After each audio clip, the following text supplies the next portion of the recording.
Well, welcome to another episode of Conservative Television. Today I'm honored to be joined by Art Hanger, Member of Parliament for Calgary Northeast, a colleague of mine and a man I sorely miss in the House of Commons. Art has taken some very principled positions over the years on criminal justice issues. He's a former Calgary police officer, a former detective with the force, and was a great addition based on that background and knowledge to Parliament and bringing his expertise and dozens of years of background in law enforcement. And I'd like to, I think, touch on some of the issues that I think Art is famous for as advocating for the criminal justice system. And I want to get your thoughts on the sentencing structure in Canada, the difference between concurrent sentencing and consecutive sentencing, and what a consecutive sentence would mean in terms of prevention of crime. Well, first, I would like to express my appreciation, Rob, for this informal opportunity, you might say, for expressing some things that I have had a strong record in defending. You talked about the sentencing issue, and of course that is an issue that is constantly in our media.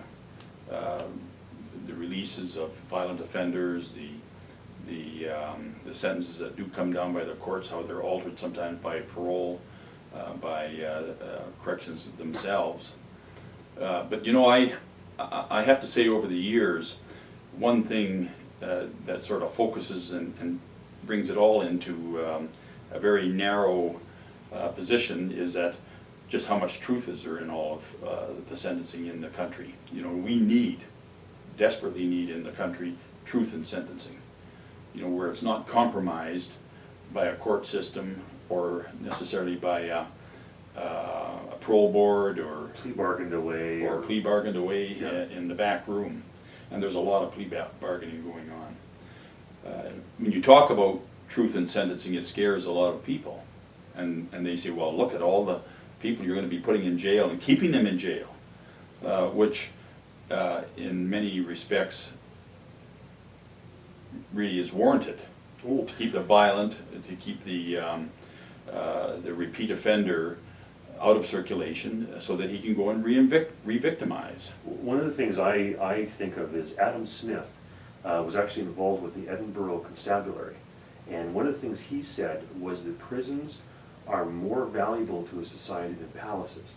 He said, because in your prisons you take all the people who violate your common sense of decency, your contract law, the idea that you and I can walk down the street and not offend each other, not steal something, and you put them away so that everybody else can live in peace. And he said that is way more valuable than having a palace.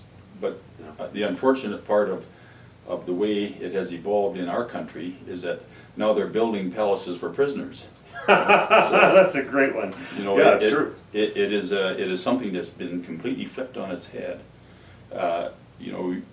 Yes, there is a strong need for consecutive sentencing over concurrent. Where the sentence delivered for multiple offenses puts a man away for a long, long period of time, sometimes maybe his entire life, if it warrants it.